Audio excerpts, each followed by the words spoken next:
Olá, meu nome é Nelson Cavalcante e hoje nós vamos dar prosseguimento ao estudo de termologia para o nono ano. Agora nós vamos estudar os estados da matéria.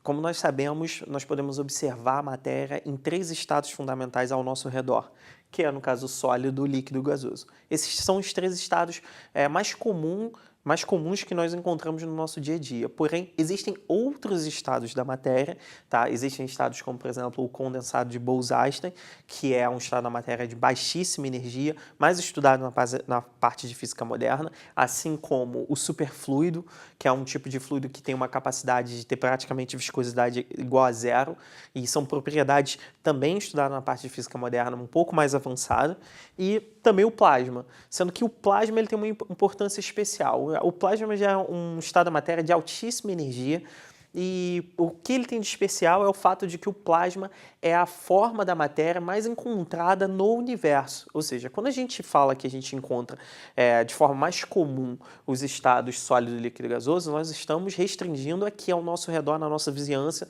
no nosso planeta, no nosso cotidiano. Porém, por observações do universo, é possível perceber que a maior forma de encontrar a matéria, a forma mais comum de encontrar a matéria é na forma de plasma. Por isso que é importante saber que você tem esses outros estados da matéria, entre outros estados que você pode encontrar na internet, ouvindo falar. Porém, nesse tópico, nós vamos estudar e dar ênfase na parte de sólido, líquido e gasoso, ok? Agora a gente vai fazer uma distinção entre esses estados.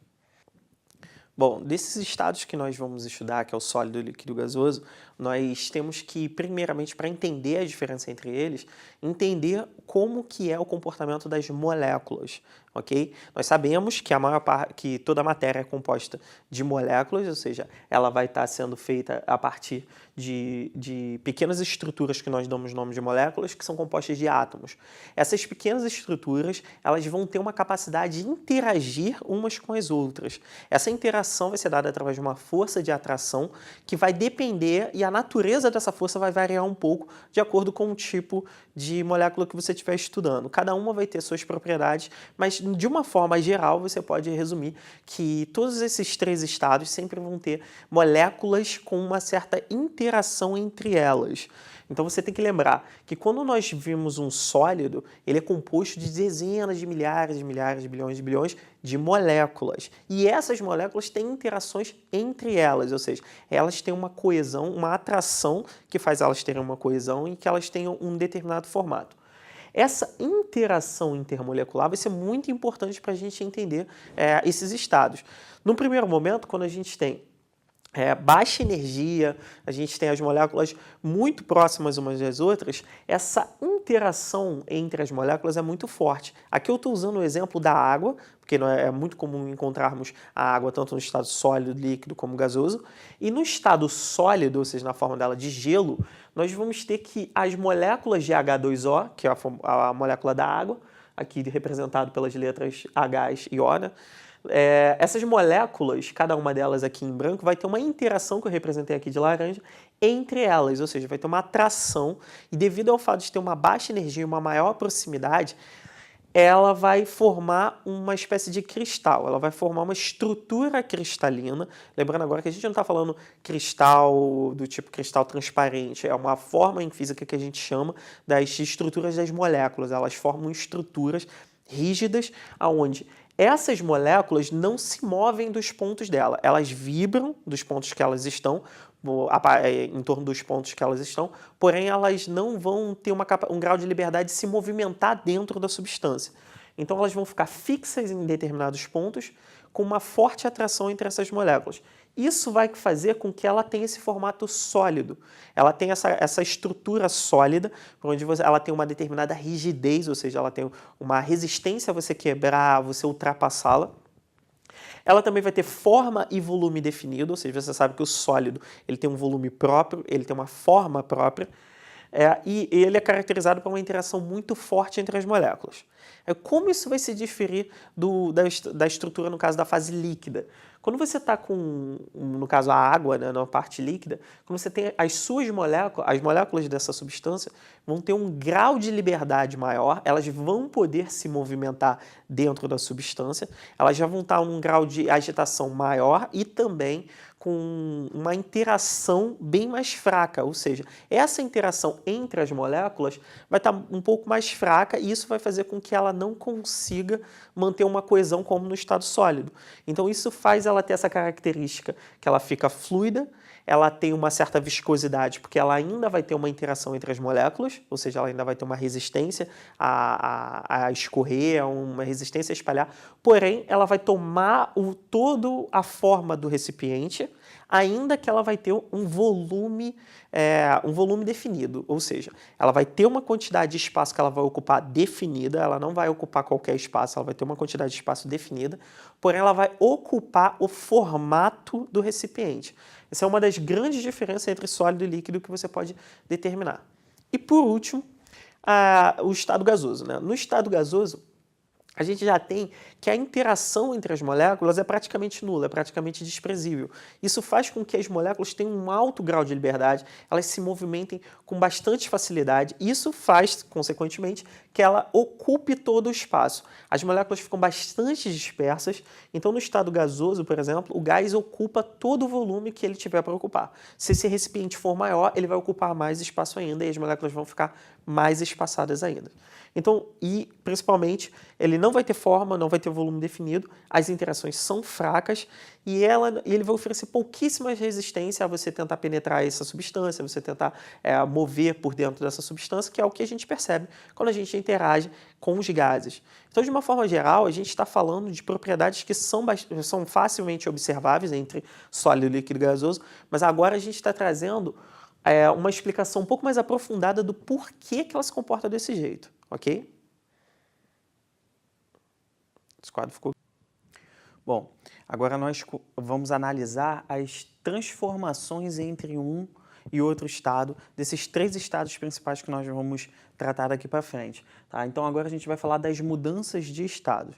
Como nós sabemos, nós vamos estar analisando os estados sólido, líquido e gasoso, e a transformação, a passagem de cada estágio para cada fase, vai ter um nome diferente e a gente tem que saber esses nomes, tá? Bom, primeiramente, começando aqui a partir do sólido, a gente sabe que ao aumentar a temperatura de uma determinada substância na fase sólida, você consegue transformar ela em líquida quando você passa pelo ponto de fusão dela. Exatamente essa mudança aqui vai se chamar fusão, quando você troca de sólido para líquido. Quando você passa de líquido para gasoso, nós vamos tratar como vaporização. E essa vaporização vai ser bastante importante. Bom, no caminho reverso, nós vamos ter, quando transformamos de gasoso para líquido, a condensação, que é um efeito muito comum, no caso que faz a precipitação da chuva, que é o gás, o vapor de água que está na atmosfera, ele condensa se transformando em líquido e, consequentemente, a gente observa isso na forma de chuva, por exemplo. Bom, de líquido para sólido, nós temos a solidificação. Locais muito frios, você acaba tendo você acaba esfriando a água abaixo da temperatura de fusão dela, o que faz com que ela venha fazer essa transformação de líquido para sólido. E uma última transformação que é bastante importante é uma transformação direto de sólido para gasoso. E que também de gasoso para sólido, ou seja, o caminho inverso, vai receber o mesmo nome, que é sublimação.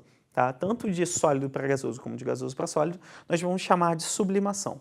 A sublimação já é um efeito um pouco mais incomum, é um pouco mais difícil de você encontrar substâncias que, na temperatura que nós trabalhamos diariamente, venham a sofrer sublimação.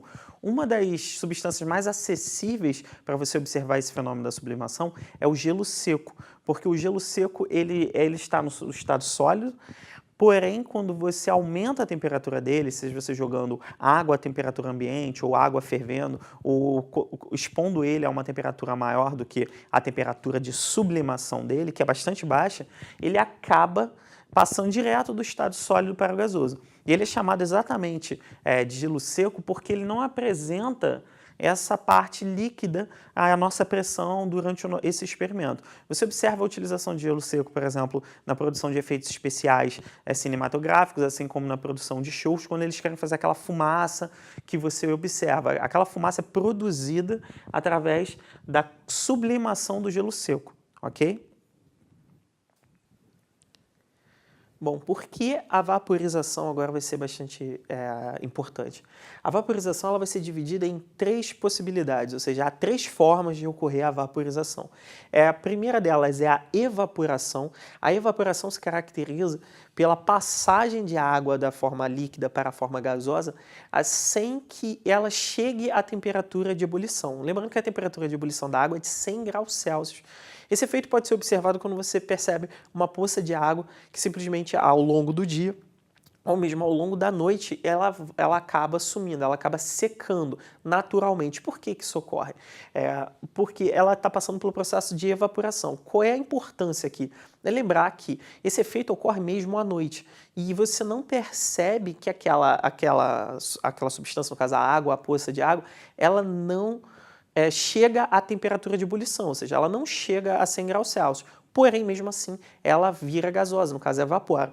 Um exemplo muito grande disso é, no caso, a roupa secando no varal. Mesmo que a gente dê preferência para secar a roupa no varal no dia e há uma associação direta com o calor que o sol vai tá dando para as roupas e, consequentemente, ajudando a evaporar, você pode perceber que a roupa seca à noite, ou seja, às vezes numa temperatura fria, mesmo assim a água vem a secar. Isso por quê? Porque ela passa por esse processo de evaporação. Sempre que ela não chegar na temperatura de ebulição e mesmo assim ela passar do estado líquido para o gasoso, isso se dá ao processo de evaporação. Bom, temos também o processo de ebulição, que sim, esse é o processo onde você chega com a substância na temperatura de ebulição dela, no caso da água a gente chega a 100 graus Celsius, e a água ferve, ela começa a ebulir, que é o que a gente percebe, por exemplo, cozinhando alimentos, botando a água para ferver numa panela qualquer. E uma última forma é a calefação. A calefação ocorre quando você coloca a água sobre uma superfície que está muito acima da temperatura de ebulição dela. Como, por exemplo, ferver uma panela vazia, no caso, ela está bastante acima da temperatura ambiente e você despejar algumas gotas de água. No momento que a água entra em contato com essa superfície, ela vai instantaneamente evaporar, ou seja, vai aparecer um efeito que ela vai automaticamente se transformar em vapor, né? Você percebe isso pela grande produção de vapor instantaneamente, e também acaba levando a um efeito bastante incomum que você pode procurar e encontrar na internet, que é um efeito onde a gota de água, a parte da gota de água que está em contato com a superfície, consegue evaporar muito rápido. Isso faz uma camada de gás sob a gota de água. Essa gota de água, então, ela fica sem nenhum tipo de contato direto com a superfície, diminuindo praticamente para zero o atrito. Então ela fica deslizando com muita facilidade nessa panela, enquanto aos poucos cada pedaço da gota vai evaporando. Então essas três transformações, elas todas estão englobadas dentro de vaporização, além das outras transformações que nós vimos, ok? Essa foi a nossa aula de hoje, espero que tenham gostado e até a próxima.